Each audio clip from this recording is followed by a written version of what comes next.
મારું નામ સોડા સલીમભાઈ. 5-6 વાગ્યાના અરસામાં મને મારા બનાવીનો ફોન આવ્યો કે એના પર દીપડાનો અટેક થયો છે. ભાગ્યુમાં પાણી વારવા ગયા હતા. અચાનક દીપડાએ હુમલો કર્યો. પછી હું તાત્કાલિક નીકળી ગયો આખાથી. પછી ત્યાં જઈને વંથલી સરકારી દવાખાને જઈને દાખલ કરી અને ફોરેસ્ટને જાણ કરી અને પ્રાથમિક સારવાર લઈને અમારા ઘરે આવી ગયા.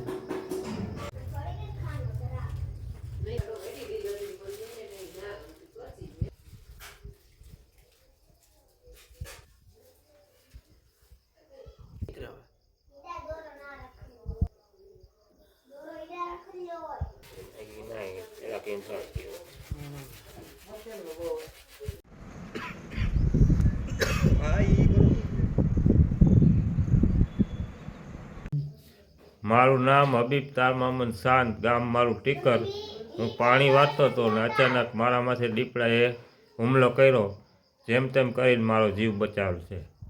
પછી મેં મારા શાળાને જાણ કરેલ.